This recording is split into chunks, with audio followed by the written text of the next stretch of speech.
Hello friends, আমি শুভম। এখন কথা বলবো বুম্বাদার নতুন সিনেমা বিজয়নগরের হিরে এই সিনেমাটাকে নিয়ে।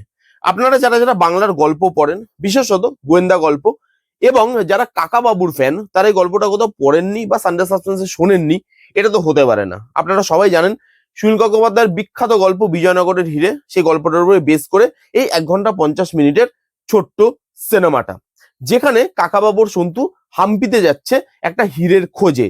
এই নতুন অ্যাডভেঞ্চারে তাদেরকে কি কি বিপদের সম্মুখীন হতে হচ্ছে, এবং এই হীরেটা কার, এই হীরেটার গল্প কি, এবং কাকাবাবু শেষ পর্যন্ত হীরেটা পায় না পায় না, এই নিয়েই এই গোটা সিনেমাটা।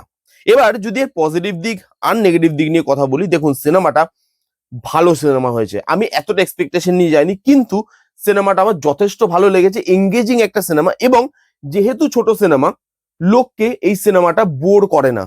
প্রথমত এর যে গল্পটা তো আউটস্ট্যান্ডিং। এর যে ক্লাইম্যাক্সটা, সেটা এত সুন্দরভাবে লেখা।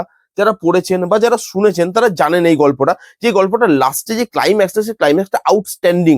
এবং অনেক গল্প আছে না, যেগুলো যেগুলো আপনি সিনেমা মানে সিনেম্যাটিক আপনাকে করতে হয় গল্পগুলোকে, কিন্তু এই গল্পগুলো আপনি যখনই পড়বেন তখন সিনেমার মতো এই গল্পগুলো আপনার চোখের সামনে ভেসে ওঠে। গল্পগুলো সিনেম্যাটিক ওয়েতেই লেখা, এবং সেই জিনিসটাকে যখন দেখানো হচ্ছে বড় স্ক্রিনে, দেখতে ভালো লাগে। কাকাবাবু মানেই অ্যাডভেঞ্চার, কাকাবাবু মানেই বাইরে যাওয়া, হাম্পিতে যাচ্ছে, জায়গাটাকে যেভাবে দেখাচ্ছে, যেভাবে এক্সপ্লোর করছে, সেই জায়গাটা বড় স্ক্রিনে ওই larger then life look and ফিলটা দেয়, ওই ল্যাভিশ লুক অ্যান্ড ফিলটা দেয়। আমরা যখনই দেখেছি যে সাহিত্য থেকে কোনো গল্প তুলে সেটাকে নিয়ে সিনেমা বানানো হয়েছে, সেখান থেকে অনেক কাটছাট করা হয়, এবং তারপরে সেটার জন্য না এসেন্সটা হারিয়ে যায়। কিন্তু এই গল্পের ক্ষেত্রে সেটা হয় না। কাটছাট এখানেও করা হয়েছে, কিন্তু মেন যে এসেন্সটা গল্পের, সেটা বজায় থাকে। সেটা ভালো লাগে দেখতে। আপনার কোথাও গিয়ে মনে হবে না, যারা যারা পড়েছেন বা শুনেছেন তাদের কোথাও গিয়ে মনে হবে না যে ভাই এসেন্সটা তো চলে গেল, এসেন্সটা পেলাম না।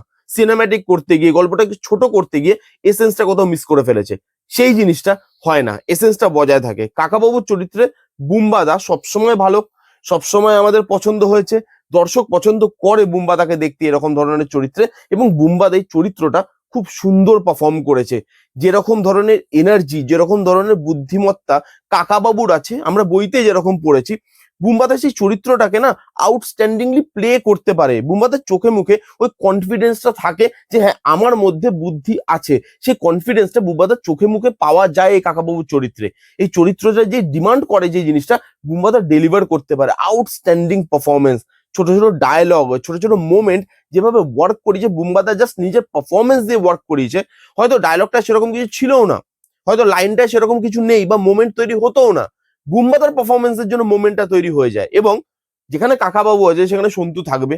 বুম্বাদা মানে কাকাবাবু এবং সন্তুর যে কেমিস্ট্রি, সেটা ওয়ার্ক করাটা এই গল্পের জন্য বা কাকাবাবুর গল্পের প্রত্যেকটা গল্পের জন্য খুব খুব জরুরি। আমরা এর আগে যতগুলো কাকাবাবুর গল্প দেখেছি, সেটা ইয়েতি অভিযান হোক বা সেটা মিশর রহস্য হোক, যেটাই আমরা দেখেছি, এদের দুজনের কেমিস্ট্রি আমাদের কাছে ওয়ার্ক করেছে। এবং এখানেও আরিয়ান এবং বুম্বাদার কেমিস্ট্রি এখানে ওয়ার্ক করে। অ্যাজ কাকাবাবু আর সন্তু, এদের কেমিস্ট্রিটা ভালো লাগে দেখতে। বিজিএম, লুক অ্যান্ড ফিল খুব সুন্দর। বিজিএমটা যেভাবে ইউজ করা হয়েছে সেটা ভালো লাগে। অ্যাডভেঞ্চারাস একটা বিজিএম, গানগুলো যে মোমেন্টে আসে, সেই গানগুলো আপনাকে এনার্জেটিক করতে পারে। ভালো লাগে জিনিসগুলো দেখতে। এবং এই গল্পটাকে যেভাবে, গল্পটার এসেন্সটা নষ্ট না করে, যেভাবে লার্জার দ্যান লাইফ একটা প্রেজেন্টেশন দিয়ে, যেভাবে বুম্বাদাকে দেখিয়ে এই গল্পটাকে দর্শকের সামনে প্রেজেন্ট করা হয়েছে, এবং ছোট, যারা যারা বড় সিনেমা দেখতে বোর হয়ে যান, যারা এখন হ্যাবিচুয়েটেড হয়ে গেছেন যে তারা ছোট সিনেমা দেখবেন গিয়ে, 2 ঘন্টা বা 2 ঘন্টা কম রানিং লেন্থের সিনেমা দেখবেন, তাদের জন্য এই সিনেমাটা খুব ভালো একটা সিনেমা, এন্টারটেইনিং একটা সিনেমা। সে আপনার দেখা হোক আর দেখা নাই হোক, যাদের দেখা তারাও মজা পাবে, এবং যাদের দেখা নয় তারা আরো বেশি মজা পাবে। সেইভাবে এই সিনেমাটাকে বানানো হয়েছে। এবং এই সিনেমাটা আরেকটা জিনিসের জন্য স্পেশাল, এবং সেটা মেকার্সরা জানতো। সেই জিনিসটাকে ভালোভাবে আনা হয়েছে। যে জায়গায় আসে সেই জায়গাটা ভালো লাগে। যারা পুরনো বাংলা সিনেমা দেখে, যারা এই জুটিটাকে এর আগেও পুরনো বাংলা সিনেমাতে দেখে এসছে, তাদেরই জুটিটার কেমিস্ট্রি, তাদেরই জুটিটার কথোপকথন ভালো লাগবে। চিরঞ্জিত স্যার, বুম্বাদা, তারা দুজন একসঙ্গে স্ক্রিন শেয়ার করছে, ওই সিনগুলোতে আলাদাই ম্যাজিক তৈরি হয়। ওইখানে দুজনের যে কেমিস্ট্রি, দুজনের কম্বিনেশন, তারা যে একটা টাইমে অনেকটা দীর্ঘ সময় একসাথে কাটিয়ে এসছে, সেটা ভালো হতে পারে, খারাপ হতে পারে। কম্পিটিশন মার্কেট আপনারা সবাই জানেন, তো সেখানে খারাপ ছিল, কখনো ভালো হয়েছে। সেগুলো পার করে যখন তারা আজকে এই জায়গায় দাঁড়িয়ে আছে জীবনের, সেখানে যখন দুজন মানুষ একে অপরের সঙ্গে অ্যাক্টিং করছে, সেটা কত জেনুইন, কতটা পারফেক্ট এবং কতটা ভালো লাগার মুহূর্ত ওই নস্টালজিয়া গুলোকে ফিল করাতে পারে। তো চিরঞ্জিত স্যার এবং বুম্বাদার মোমেন্ট কম আছে, কিন্তু সেই জায়গাটা আমার সব থেকে ভালো লেগেছে এই সিনেমার। আমি খুব এনজয় করেছি ওই জায়গাটা। আমি যেহেতু পুরোনো সিনেমা দেখতে খুব ভালোবাসতাম, রঞ্জিত স্যারের সিনেমা, চিরঞ্জিত স্যারের সিনেমা, তাপস স্যারের সিনেমা, বুম্বাদার সিনেমা, তো সেই সিনেমাগুলো দেখে যেহেতু বড় হয়েছি জি বাংলা সিনেমাতে, স্টার জলসায়, সেই মানে সিনেমাগুলো দেখে যেহেতু বড় হয়েছে, তো আমার ওই নস্টালজিয়া ফিলটা কোথাও কাজ করেছে, মানে নস্টালজিয়া আমি ফিল করতে পেরেছি। আমার আমার ভালো লেগেছে। এই দুজনের কেমিস্ট্রি সব থেকে বেশি এনজয় করেছি। আপনারা যারা যারা এই দুজনের কেমিস্ট্রি দেখতে চান তারা যেতে পারেন, কম জায়গায় আছে কিন্তু পয়সা ওয়াসুল, এটুকু বলতে পারি। এই সিনেমাটার যদি নেগেটিভ দিক নিয়ে কথা বলি, একটাই আমার খালি নেগেটিভ দিক লেগেছে। দেখুন, গল্পটাকে না কাটছাট করা হয়েছে, ছোট করা হয়েছে। আপনি বুঝতেই পারছেন যারা গল্পটা পড়েছেন বা সানডে সাসপেন্সে শুনেছেন।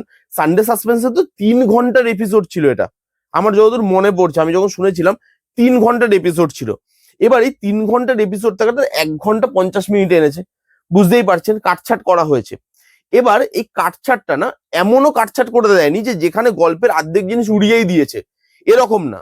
কাটছাট আছে, ট্রিম করেছে, কিন্তু সেটা কম পরিমাণে ট্রিম করেছে। এবার এই রানিং লেন্থটা কি করে ছোট হলো, মুভিটাকে ফাস্ট পেস করে দিয়েছে। কম জিনিস ট্রিম করেছে কিন্তু ফাস্ট পেস করে দিয়েছে মুভিটাকে। এই জন্য যে ইভেন্ট গুলো হচ্ছে সেগুলোর সঙ্গে না দর্শক কানেক্ট হওয়ার আগেই ইভেন্টটা বেরিয়ে যায়। আপনার সঙ্গে সঙ্গে মনে হয় যে ভাই ইভেন্টটা আরেকটু টাইম দেওয়া উচিত ছিল, আরেকটু ব্রিদিং স্পেস দেওয়া উচিত ছিল।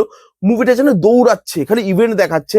এবং মেকাররা এটা হয়তো জেনেই সিনেমাটা বানাতে বসছে যে গল্পটা তো সবার পড়াই, আমি জাস্ট ইভেন্ট গুলো পরপর পরপর বসাবো, এসেন্সটাকে মেনটেন করার চেষ্টা করবো, যেটা তারা করতেও পারে।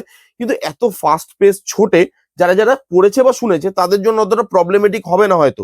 তারা হয়তো জিনিসগুলোকে এনজয় করবে, মোমেন্ট গুলোকে রিকল করতে পারবে। কিন্তু যারা যারা গল্পটা পড়েনি বা গল্পটা শোনেনি কোথাও, তারা যখন এই সিনেমাটা দেখতে বসবে তখন তাদের মনে হবে যে ভাই ব্রিদিং স্পেস কোথায়, এত ফাটফাট ফাটফাট বের হচ্ছে, আমি তো কানেক্ট হওয়ার আগেই সেই মোমেন্টটা চলে যাচ্ছে, সেই জায়গাটা আমি ধরতে পারছি না।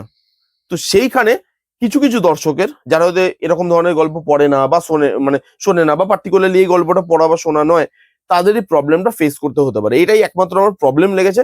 বাকি কাকাবাবুর জায়গায় কাকাবাবু ভালো, বুম্বাদার জায়গায় বুম্বাদা ভালো, এবং এই সিনেমাটা ভালো হয়েছে, আপনাকে এন্টারটেন করতে পারে, এটুকুই বলবো। যারা যারা এরকম ধরনের সিনেমা দেখতে পছন্দ করেন, যান গিয়ে দেখুন, ভালো লাগবে। কারা কারা দেখেছেন, কেমন লেগেছে আপনাদের কমেন্ট করে জানাতে ভুলবেন না। যারা যারা দেখেননি যান গিয়ে দেখুন। কেমন লাগলো ভিডিওটা কমেন্ট করে জানান। ভালো লাগলে please give it a Thums up, like করবেন, কমেন্ট করবেন, শেয়ার করবেন, চ্যানেলটাকে মাস্ট সাবস্ক্রাইব করবেন। দেখা হচ্ছে নেক্সট কোনো ভিডিওতে। ততক্ষণ bye bye, take care and be safe.